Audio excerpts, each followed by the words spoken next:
주님의 평화가 함께하기를 축복합니다. 셰익스피어 작품 중에 햄릿이라는 작품이 있습니다. 3막 2장에 나오는 대사를 제가 잠깐 소개합니다. 홀 양쪽 객석이 있고 햄릿과 3명의 배우가 등장을 했습니다. 햄릿이 말을 합니다. 내가 해보인 것처럼 배우들에게 말합니다. 대사는 자연스럽게 해야 할 것이다. 만약 어느 배우처럼 소리나 고래고래 지르며 수선을 떨 바엔 차라리 거리에 약장사를 하는 게 나을 것이다. 그리고 손을 움직일 땐 허공을 막 젓지 말고 자연스럽게 해야 배우답다. 그때 이 배우 한 사람이 햄릿에게 대답합니다. 그런 일이 없도록 주의하겠습니다. 햄릿 왕자가 또 말을 합니다. 그렇다고 너무 점잖게 해서도 안 돼. 그러니 각자 자신의 역할을 신중히 생각하여 스스로 연구해야 된다. 연기는 대사는 연기의 조화를 시켜야 하고, 특히 명심해 둘 것은 절도를 벗어나지 말아야 한단다. 연극의 목적은 예나 지금이나 말하자면 자연을 얼굴을 거울에 비춘 것처럼 비춰보는 것이 연극의 본래 목적이란다. 옳은 것은 옳은 대로, 그런 것은 그런 대로 고스란히 비추어서 그 시대의 상과 양상을 보여주는 것이 연극의 목적이다. 셰익스피어는 연극을 하는 가장 근원적인 의미와 목적을 이 햄릿이라는 작품에서 설명을 했습니다. 셰익스피어는 먼저 모든 것은 자연스러워야 한다. 다시 말하면 물 흐르듯이 자연스러워야 한다는 겁니다. 이 작품을 통해서 셰익스피어는 한 등장인물을 통해서 교훈을 여러 가지로 하고 있습니다. 자연스러움이 지혜라는 거예요. 2022년도 여러분, 주님께서 우리 모두에게 평탄하고 형통한 길 주기를 주님의 이름으로 축복합니다. 억지로 세상에 되는 일이 없습니다. 세상에 억지로 되는 일이 하나도 없어요. 자연스러운 게 하나님의 뜻입니다. 그것이 지혜이고, 하나님께서는 우리를 인도해 갈 때 환경을 통해서 인도해 가는데 환경을 막을 때가 있습니다. 여러분, 민수기 22장과 23장을 보면 모압 왕이 발락 선지자에게 모압을 축복해 달라고 간절히 바라면서 금과 은을 그에게 가져다 주고 모압 땅에서 큰 명예와 권력을 주겠다고 말을 합니다. 그래서 발람 선지자는 금, 돈의 욕심에 눈이 어두워서 모압 땅으로 나귀를 타고 가게 됩니다.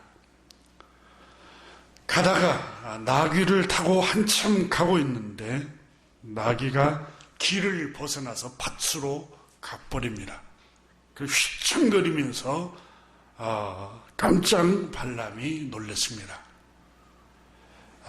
그러자 발람이 이 빌어먹을 나귀 새끼가 주인을 놀래게 한다고 채찍으로 내리쳤습니다. 나귀가 다시 포도원 좁은 길로 들어섰습니다. 그때 주님의 천사가 다시 길을 막았습니다. 칼을 들고 이 발람 선지자를 죽이려고 서 있었던 겁니다. 그런데 나귀가 그걸 봤습니다. 자기의 주인을 태운 가고 있는 그 길 앞에 주의 천사가 자기를 죽이려고, 주인을 죽이려고 서 있는 걸 보고 밭으로 피했다가 좁은 길로 들어섰는데 자기 주인 이 발람 선지자가 하나님께서 가지 말라 한 그 길을 수도하고 돌아가지 않고 계속 앞으로 나가려고 합니다. 근데 하나님께서 환경을 통해서 막습니다. 그런데 너무 열망을 하고 너무 욕심이 눈앞에 가득 차면 지혜가 가리는 것을 성경을 우리에게 가르쳐 줍니다. 이게 모압에 가면은 돈을 벌 수 있고 금을 취할 수 있고 높은 권력의 자리에 올라갈 수 있다는 것 때문에 계속 가지 말라는 길을 가려고 합니다.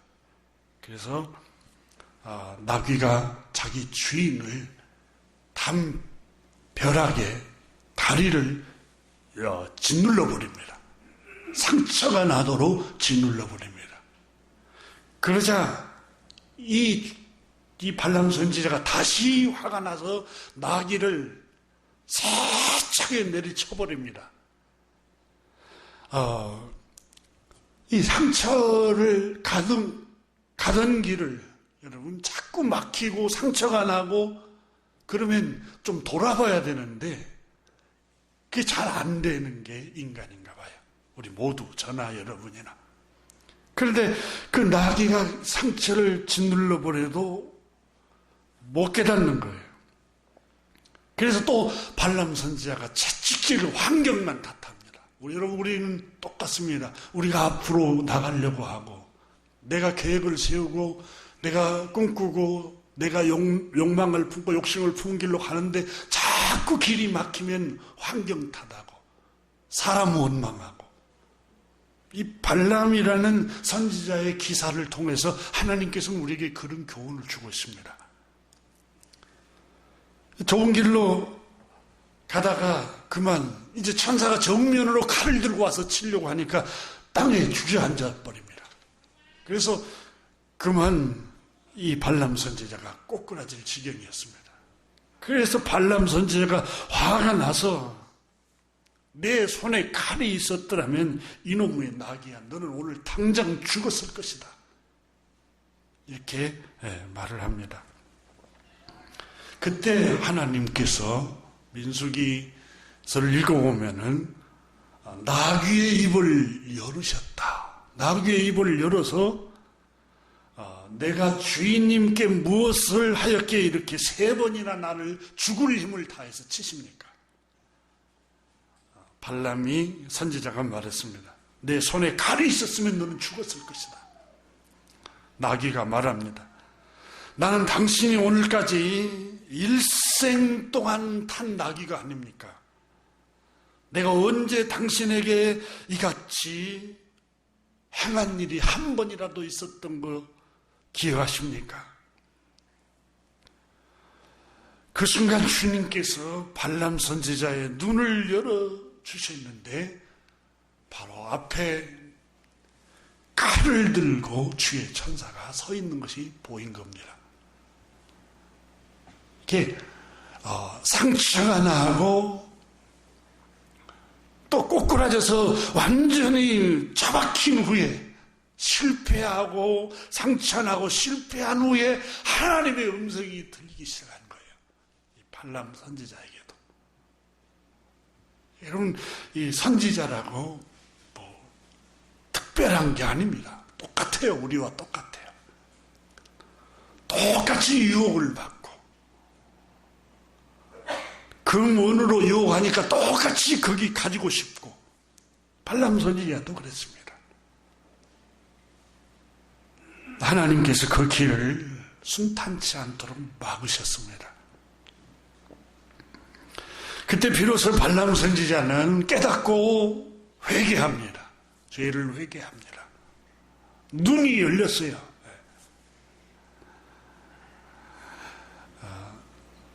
셰익스피어 작품 중에 이 햄릿을 통해서 셰익스피어는, 이분은 성경을 어마어마하게 탐독했던 분인 것 같아요. 근데 그 자연스럽게 물 흐르듯이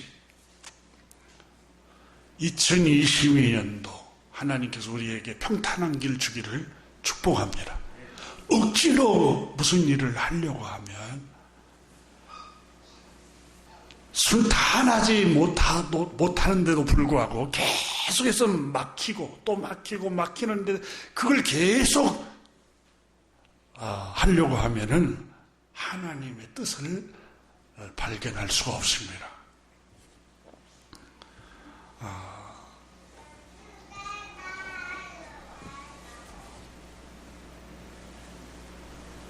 욕심이 나고 소유하고 싶고 가지고 싶고 또 이루고 싶고 그럴지라도 늘 길이 막 막혀요. 그러면 잠시 중단해서 내 삶을 한번 성찰해 볼 필요가 있습니다. 그냥 무조건 밀고 나갈 게 아니라 잠깐 한번 멈춰서 혹시 내가 지혜가 가리고 있지 않는가? 내가 너무 서두르지는 않는가? 한번 돌아보라는 겁니다.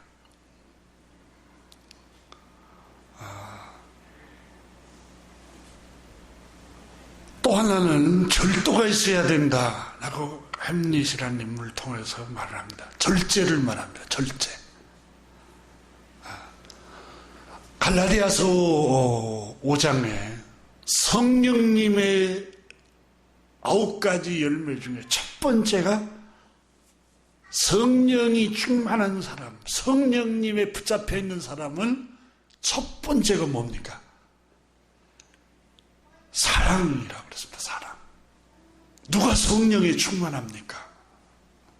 방언을 말하고 통변을 말하고 예언을 하는 사람이 성령이 충만합니까? 아닙니다. 그건 은사입니다. 성령님에 붙잡혀 있는 사람은 첫 번째가 사랑입니다. 늘 다른 사람들을 불쌍히 여기고 긍휼히 여기고 사랑하는 마음을 품는 게 성령님께 붙잡혀 있는 사람입니다. 그리고 마지막 9번째가 뭡니까? 절제입니다. 성령님에 붙잡혀 있는 사람들은 절제를 할 줄 압니다.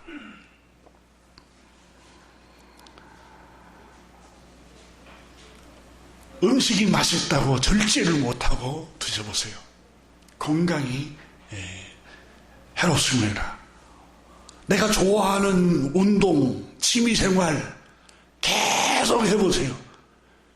그 절제가 없으면 조화롭지가 못합니다. 제가 아는 한 분은 너무 배드민턴, 테니스를 좋아해서 절제가 안 되는 거예요. 절제가. 그래서 허리가 상해버린 분을 봤습니다.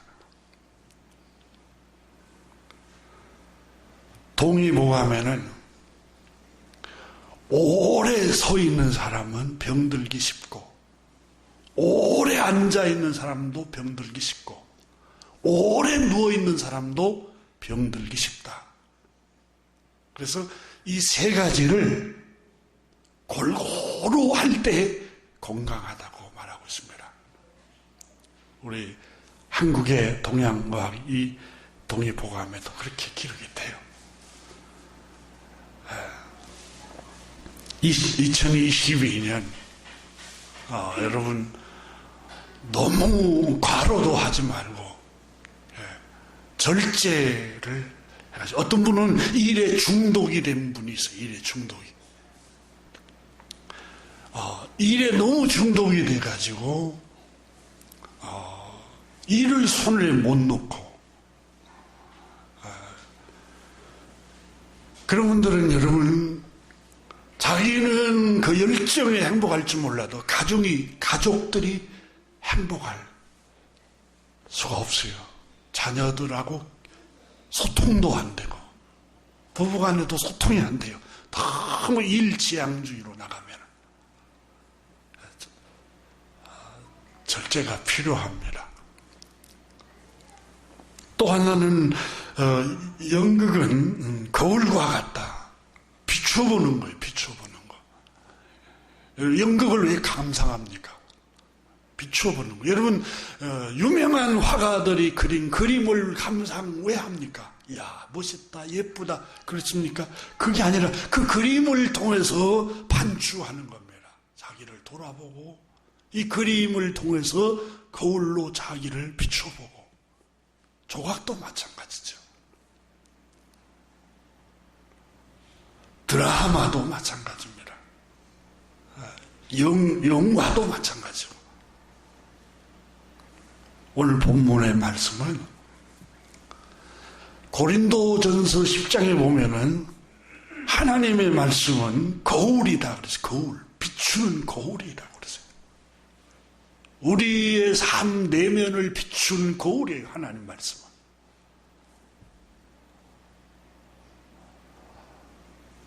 고린도전서 10장에 보면은 바울 선생은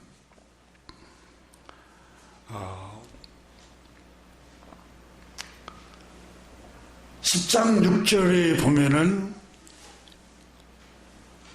그런 일은 우리의 거울이 되어 교훈이 되어 거울이 되어 우리로 하여금 저희가 악을 즐겨한 것 같이 즐겨하지 않게 하려 함이니. 그런 일이 뭡니까? 고린도전서뿐만 아니라 구약 성경에 기록한 성경에 나오는 역사에 나오는 이야기들은 우리에게 거울이 된다는 거예요. 거울이. 여러분은 왜 우리가 역사를 배워야 합니까? 역사는 반복이 되기 때문에 배우는 겁니다. 역사연구라는 책에 토인비라는 연구학자가 그 책에 인류의 역사는 반복이 된다는 거예요. 그래서 역사를 이렇게 그것이 거울이 되기 때문에 과거에 일어났던 역사를 공부하면서 오늘을 반추하는 거예요.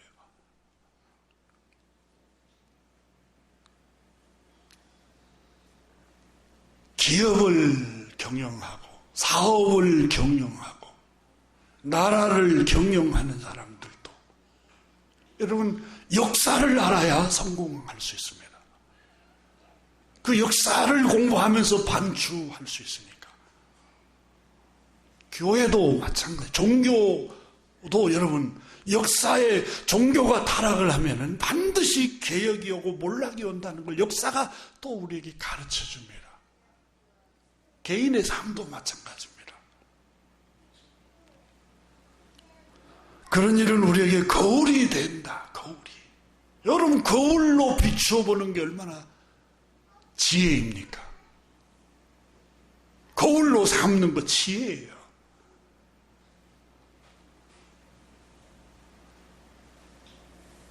동양의 철학자 공자 선생도 길을 갈 때 3명 중에 반드시 나의 선생이 한 분 있다라고 그러잖아요.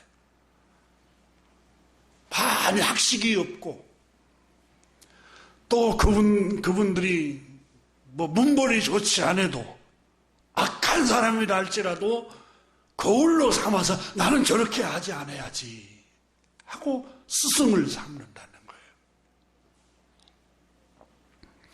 고린도전서 10장에 어떤 이들은 우상 숭배하다가 망했다라고 기록합니다.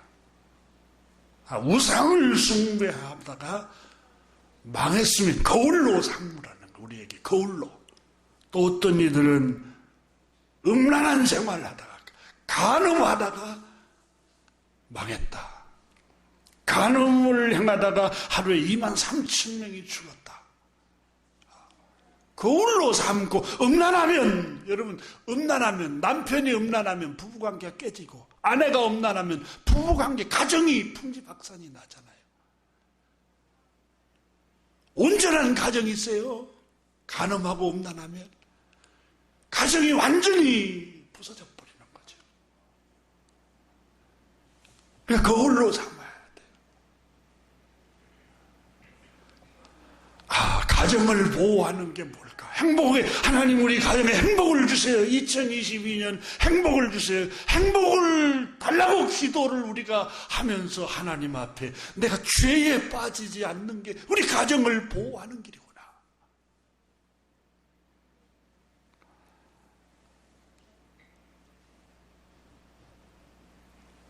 어떤 이들은 주를 시험하다가 주님을 원망하다가 뱀에게 물려 죽었다. 이런 남편을 주셔서, 이런 아내와 이런 자녀, 이런 부모를 주셔서 투덜거리고 원망하고 불평하고, 하나님께서 말씀하신 이 거울이 되어서 그렇게 하면은 하나님께 복을 받지 못한다는 거예요. 여러분, 범사에 감사해야 됩니다. 지내놓고 보면은 감사할 일이잖아요. 당시에는 징계가 슬퍼 보여요. 너무너무 고통스럽고 아프고 쓰라리고 괴롭고 잠 못 이루고. 그래 지내놓고 보면은 그게 잘 된 거예요. 그것 때문에 내가 겸손할 수 있었고, 그것 때문에 내가 하나님의 은혜라는 사실을 깨닫게 되는 겁니다. 처음부터 여러분 다 형통해 보세요. 우쭐거리고 되지 못하고 된 줄 알고 자기 의로움으로 가득 찹니다. 자기 노력으로 다 됐다고 말을 합니다. 자기 수완으로 다 이루었다고 합니다. 그러나 여러분 다 실패하고 아픔을 겪고 고통을 겪고 쓰라림을 겪고 괴로움을 겪으면, 여러분, 그러면서 우리의 내면이 지성소에서 그 전능하신 하나님을 경험하면서 하나님의 은혜였습니다. 하나님이 누구신가를 깨닫게 됩니다. 하나님이 이렇게 인도하시기 위해서 시련을 주셨구나. 고린도전서 10장 11절에 저희에게 당한 이런 일이 거울이 되고 거울이 됩니다. 어떤 이들은 원망하다가 멸망을 받았단다. 왜 여러분 데살로니가 교회에게 바울 선생이 교우 여러분 범사에 감사하십시오. 항상 기뻐하십시오. 쉬지 말고 기도하십시오. 여러분을 향하신 하나님의 뜻입니다. 여러분, 우리가 감사할 때 하나님이 복을 주시는 거예요. 복음서를 읽어보면 주님께서 보리떡 5개와 물고기 2마리를 가지고 감사를 하나님께 드리잖아요. 5,000명이 먹어야 하는데 보리떡 5밖에 없어요. 근데 감사를 드리고 나누니까 5,000명이 배불리 먹고 남는 조각이 12강줄이나 되었다. 풍요로움을 말해요. 여러분, 감사하면은 늘 마음이 풍요로워져요. 원망하고 불평하고 투덜거리고 자꾸 그러면 심령이 여러분 황폐해져 버립니다. 마음이 너무 황폐해져 버려요. 작은 일에 감사하고 조그마한 일에 기뻐하고,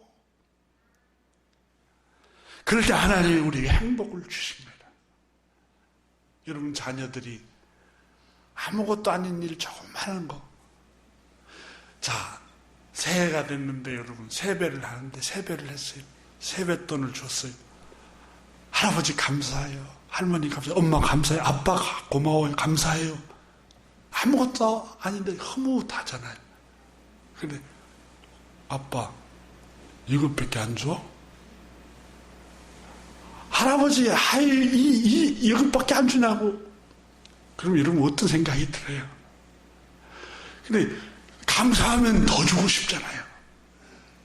그러니까 여러분, 다른 건 말고 사람에게도 감사하세요. 여보 감사해요. 남편에게 감사하고, 아내를 손잡아주면서 너무 고마워. 내가 너무 고생만 시켜서 미안해. 여보, 당신 바깥에서 일하는데 너무 스트레스 많이 받지, 힘들고. 이렇게 감사를 사람에게도 해야 돼, 가정에서. 자녀들한테도 힘들지 하고 손잡아 주기도 하고. 감사해질 때 여러분 행복이 더 커지는 거예요. 풍성해지고. 받아서 합시다. 범사에 감사합시다. 2022년도에 늘 감사하세요. 감사. 하나님 감사해. 일어나면 주님 감사합니다. 감사합니다. 감사합니다. 한 10번씩 일어나면 감사하세요.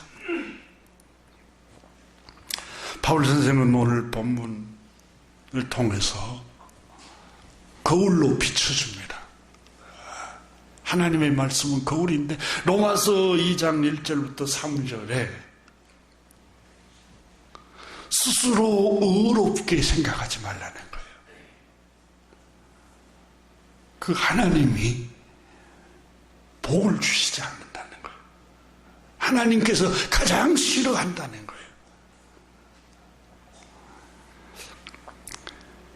남을 판단하는 거. 여러분, 오늘 본문, 그러므로 남을 판단하는 사람은 그가 누구든지 죄가 없다고 변명할 수가 없습니다. 표준 세번역에 이렇게 번역했습니다. 남을 판단하면서 똑같은 일을 하고 있으니 결국 남을 심판하는 것은 바로 자기 스스로 정죄하는 것입니다. 똑같은 일을 하는 사람아, 내가 하나님의 심판을 피할 줄로 생각하느냐? 절대로 그럴 수가 없다. 너도 심판을 받을 것이다. 바울 선생이 유대인들에게 말을 합니다.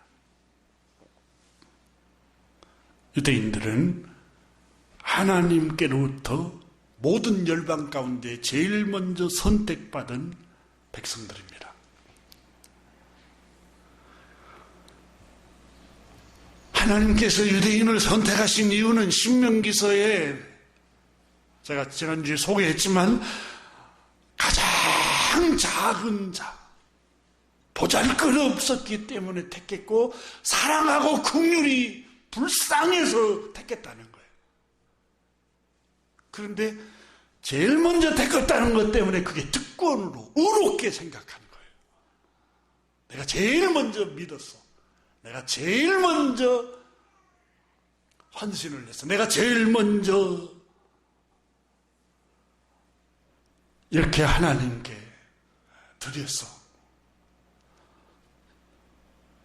이렇게 여러분, 하나님 앞에 유대인들이 늘 자기를 의롭게 여긴 거예요. 이방인들을 선택받지 못한 사람들을 정죄했어요. 여러분, 선택받지 못한 게, 하나님이 선택한 것은 요한복음 15장이 그랬잖아요. 너희가 나를 택한 것이 아니요 내가 너희를 택하여 세웠나니 그랬잖아요. 주님이 긍휼을 베풀어 주신 것이, 그게 왜 우리에게 의로움입니까? 의로움이 될 수가 없어요. 하나님이 긍휼히 여겨주신 거예요. 불쌍히 여겨주셔서 택했는데, 그 택해 주신 그것 때문에 다른 택함을 받지 못한 사람하고 구별짓고 차별하고 어렵게 생각하고 그들을 비판하고 판단하고, 이것이 성경은 교만이라고 말씀합니다. 누가복음 18장에 보면은 주님께서, 하늘 아버지께서 받으시는 사람이 어떤 사람인가? 두 사람이 기도하러 성전에 올라왔단다.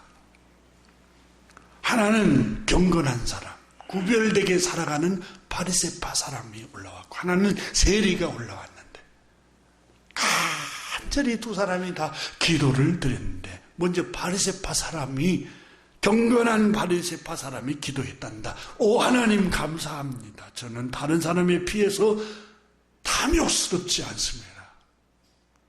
저는 욕심이 조금 없는 사람입니다.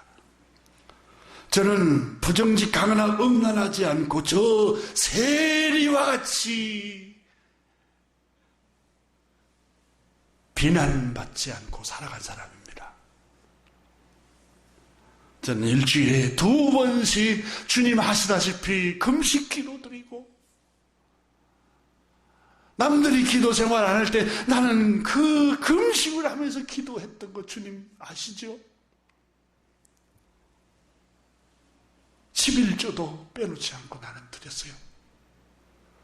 이렇게 하나님께 기도를 드렸던 믿음의 사람이 있었습니다. 또 한 사람은 세리. 누가복음 18장에 감히 하늘을 우러러 보지 못하고 멀찍이 서서 주님 멀찍이 서서라는 말은 주님 나는 자격이 없어요. 주님 앞에 설 수 있는 자격이 없는 죄인이에요. 주님 나에게는 의로움이 아무것도 없어요. 주님 나는 희망이 없어요.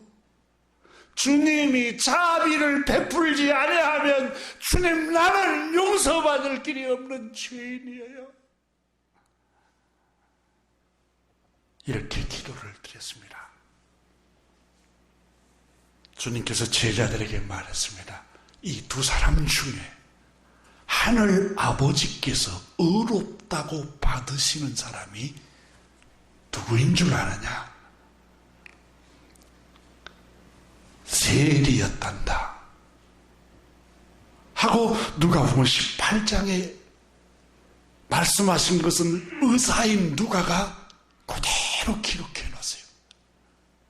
여러분 예수님 요한복음 1장에 그랬잖아요. 나를 본 자는 아버지를 본 것과 같다.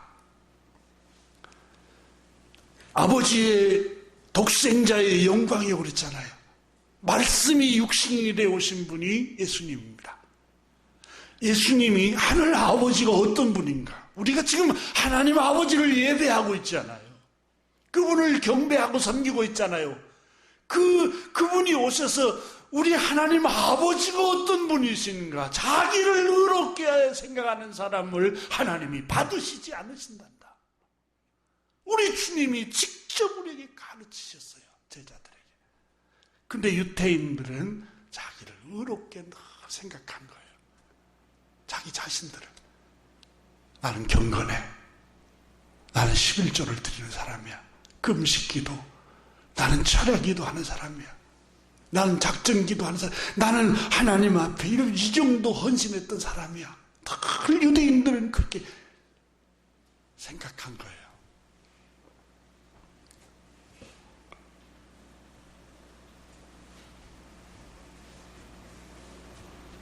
그리고 이 사람들은, 유대인들은, 우리는, 이방인들은 하나님의 말씀이 없어. 우리는 하나님의 말씀을 받은 사람들이야.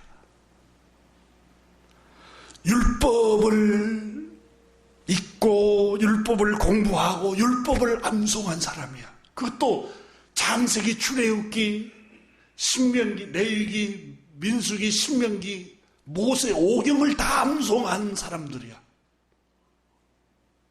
성경을 10독, 20독, 100독을 한 사람들이야. 유대인들은 여러분 성경을 암송할 정도니까.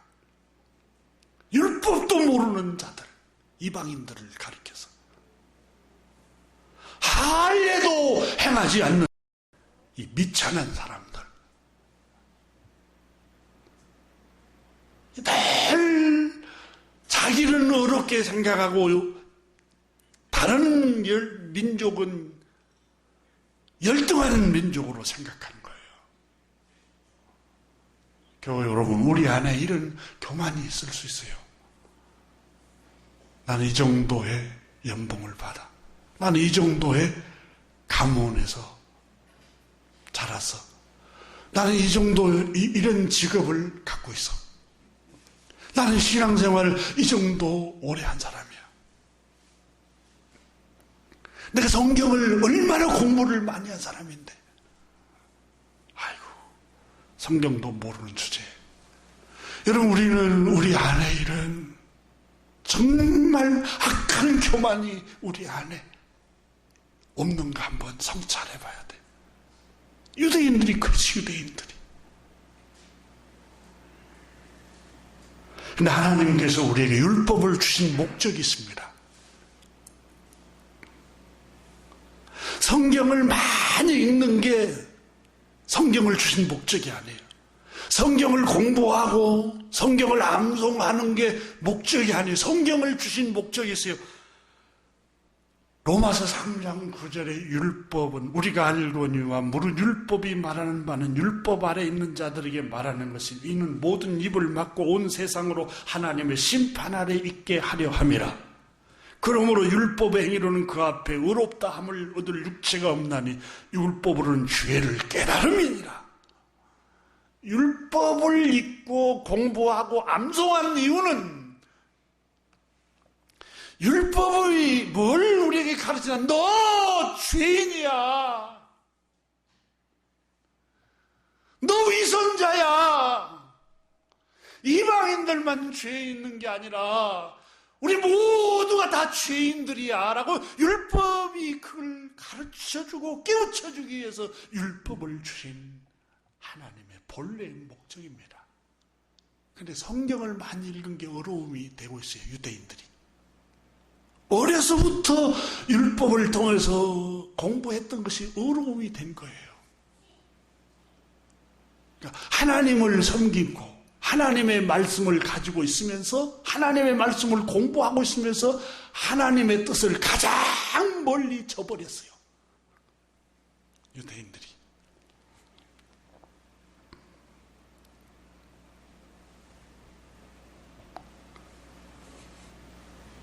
그래서 유대인들에게 바울 선생은 로마서 2장 17절 이하에서 이렇게 말합니다. 한번 17절 이하를 보세요. 유대인이라 불리우는 내가, 같이 읽어봅니다. 유대인이라 불리우는 내가 율법을 의지하며 하나님을 자랑하며 율법의 교훈을 받아 하나님의 뜻을 알고 지극히 선한 것을 분별하며, 그잖아요. 하나님 뜻이다 아니다 성경을 통해서 분간을 해요. 너희가 유대인들이.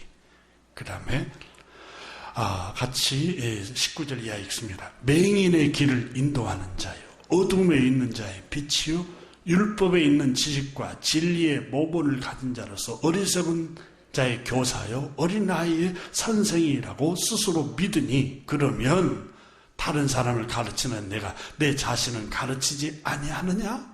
왜 너는 네 자신을 적용하지 않느냐? 다시 말하면 너는 설교만 하지 왜 너를 교훈하지 않느냐? 너를 비춰봐라. 목회자에게도 다른 사람을 가르치고 교훈하려고 하지 말고 너를 한번 비춰봐라. 유대인들에게 하나님께서 하신 말씀입니다. 너 어렵다고 하는데, 자, 도둑질하지 말라는 내가 도둑질하고, 간음하지 말라 하는 내가 간음하고,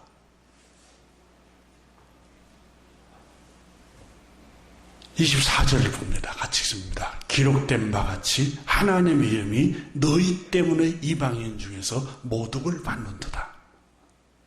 이방인들만 죄인들이라고 멸시하지만 너희들의 행실과 생활과 삶 때문에 안 믿는 사람들 앞에서 너 때문에 얼마나 주님의 이름이 욕된 줄 아느냐? 오늘날 한국교회가 목회자들 때문에 얼마나 주님의 이름이 욕을 얻어먹습니까? 교회 일부 장로님들 때문에, 일부 집사님, 권사님들 때문에 얼마나 많이 욕을 얻어먹습니까? 우리는 안 믿는 사람을 정죄하고 믿지 않는 사람이 하나님의 백성이 아니라고 차별을 하는 유대인들과 같이 자기 의로움에 우리가 빠져 있는지를 돌아봐야 됩니다. 똑같은 우리 죄인들입니다. 그래서 오늘 성경은 우리에게 말씀합니다. 정죄하고 판단하고 비방하고 비웃고 조소하지 말고. 여러분, 우리도 똑같은 죄인들입니다. 자, 3장을 한번 보십시오. 9절을 봅니다. 3장 9절. 그러면 어떠하냐? 우리는 나으냐? 여기 우리라는 말은 유대인들을 말합니다. 바울 선생이 유대인. 그 다음에 결코 아니라 유대인이나 헬라인이나, 헬라는 이방인들을 말합니다. 이방인이나 다 죄 아래 있다고 우리가 이미 선언하였느니라. 그러면 우리는 모두는 다 죄인들입니다. 그러므로 다른 사람을 정죄하고 헐뜯고 비난하고 비웃고 조소하지 말고. 여러분, 죄인이 뭐 할 말이 있습니까? 예수님 그랬잖아요. 너희 중에 죄 없는 사람이 돌을 던지라. 여러분, 돌이켜보면 돌을 던질 사람이 나는 한 사람도 없는 것 같아요.